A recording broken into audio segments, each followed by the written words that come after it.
Welcome! This is another video in my NIV Bible reading series. In this video, I will be reading through Numbers chapter 16.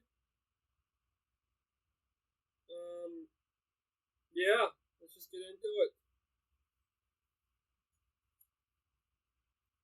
It's going to talk about. I'm not going to get into it. I'm going to talk about it real quick. It's going to talk about. This is a really interesting chapter because it's another display of how jealousy can, like the effects of the sin of jealousy. But let's just get into it. Korah, son of Izhar, the son of Kohath, the son of Levi, and certain Reubenites, Dathan and Abiram, sons of Eliab, and On, son of Peleth, became insolent and rose up against Moses. With them were 250 Israelite men, well-known community members, well-known community leaders, who had been appointed members of the council. They came as a group to oppose Moses and Aaron and said to them, "You have gone too far. The whole community is holy, every one of them, and the Lord is with them. Why then do you set yourselves above the Lord's assembly?" Yeah, see, jealousy. Like, why are you up there? And stuff like that. And the fact is that because Moses was chosen by God, God appoints people to their position. We are all under God's sovereign law. Wherever we are appointed. We're appointed there. It is all according to God. God has a plan for everyone, basically. And stuff like that, And Korah, son of Izhar, the son of Kohath, I already read that. But there were two. Why do you set yourselves above the Lord's assembly? When Moses heard this, he fell face down.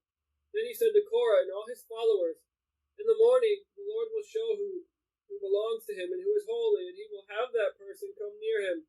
The man he chooses he will cause to come near him. You, Korah, and all your followers are to do this. Take censers and tomorrow put fire and incense in them before the Lord. The man the Lord chooses will be the one who is holy. You Levites have gone too far."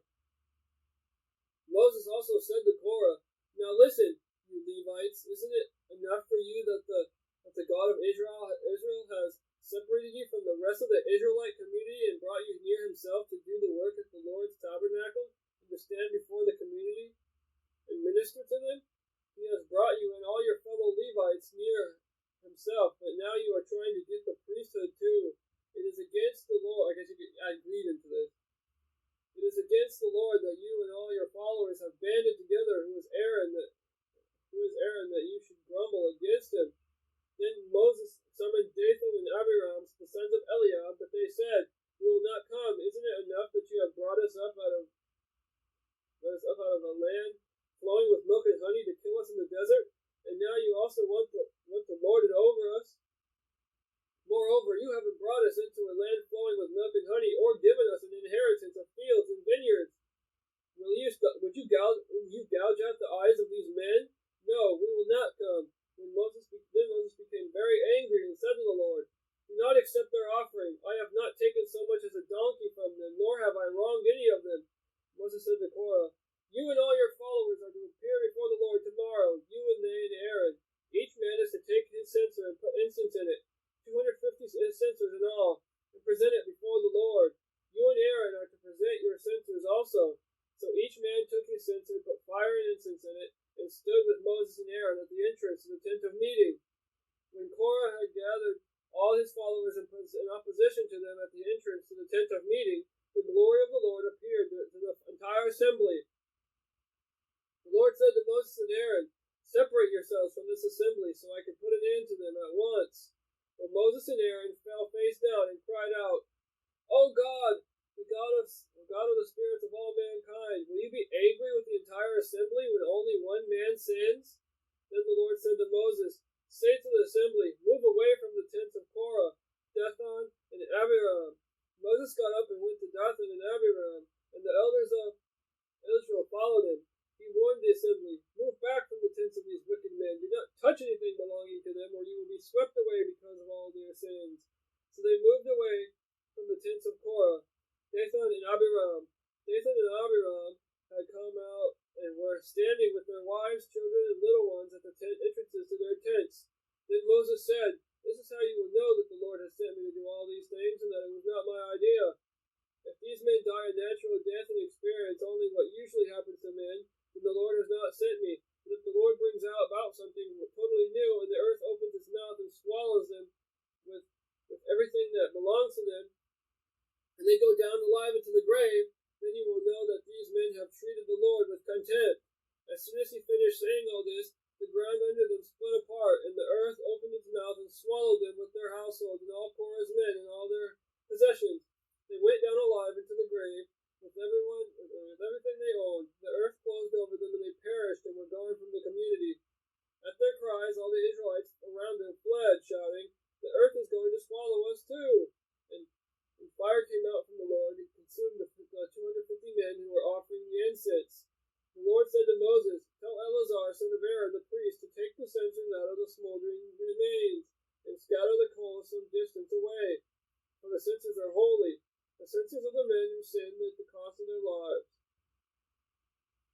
Hammer the censers into sheets to overlay the altar, for they were presented before the Lord and have become holy. Let them be a sign to the Israelites." So Eleazar the priest collected the bronze censers brought by those who had been burned up, and he had them hammered out to overlay the altar, as the Lord directed him through Moses. This was to remind the Israelites that no one except a descendant of Aaron should come to burn incense before the Lord, or he would become like Korah and his followers. The next day, the whole Israelite community grumbled against Moses and Aaron. "You have killed the Lord's people," they said. But when the assembly gathered in opposition to Moses and Aaron and turned toward the tent of meeting, suddenly the cloud covered it, and the glory of the Lord appeared.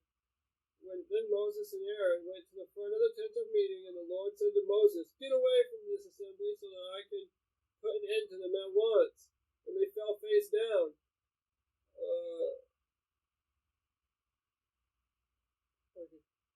Then Moses said to Aaron, "Take your censer and put incense in it, along with fire from the altar, and hurry to the assembly to make atonement for them. Wrath has come out from the Lord. The plague has started." So Aaron did as Moses said and ran into the midst of the assembly. The plague had already started among the people, but Aaron offered the incense and made atonement for them. He stood between the living and the dead, and the plague stopped. But 14,700 people died from the plague, in addition to those who had died because of Korah. Then Aaron returned to Moses at the entrance to the tent of meeting, for the plague had stopped. See, this is a lesson, guys. This is a lesson, for me and whoever's watching this, and everyone should heed. Less jealousy and greed are dangerous. They are sinful. It is sinful to indulge in jealousy and greed, for they are at the very least most of the time they are destructive. They are very destructive, and they can destroy and kill people, as we see here. Usually, with greed and jealousy, there's selfishness is also there. Is also an aspect to it. We have to remind ourselves this to try and try our best in everyday life. Ask to not let things like jealousy, greed, and selfish desires to cause harm to ourselves and our people, and to cause us and the people, and to make sure that try to make sure that we control it, that we're aware of our own selfish desires, and that we don't let it get to us, that we don't let it lead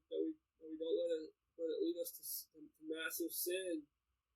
Ask the Lord, pray to the Lord every day. Pray to the Lord. Pray that the Lord helps you in that. And pray to the Lord that He will help you fight sin, greed, and selfishness, because that is what man is. Man in his natural state is fallen ever since Adam. So, I would just pray to God about it. Ask Him for the strength. put it in your prayers. Ask God for the strength to not give in to selfishness, greed, things like selfishness, greed, hatred, all the sinful things, all the things that are of the devil. And God does say He's a jealous God, but so that's kind of controversial, I guess you could say. But either way, don't let your greedy, selfish, selfish, and thoughts and jealousy cause you to sin. And pray that God helps you in that effort. So I have nothing else to say. I am going to end it here. If you have a comment, leave a comment. If not, then I guess don't.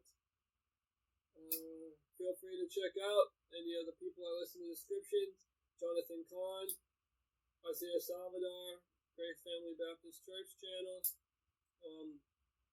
Gospel of Christ channel, all great channels. My favorites are probably Isaiah Salvidar and Jonathan Cahn. Jonathan Cahn has some mind-blowing stuff, man. That man is prophetic. And stuff like that. I urge you, if you have the time, to delve deep and go down the rabbit hole of his videos. And there's also another channel called Galatians something. Just look up Jonathan Cahn sermons and stuff like that. Because he has a channel, and then there's other channels that upload it that have his sermons uploaded, or at least some of them. So check that out. I urge you. And all right, I'm gone.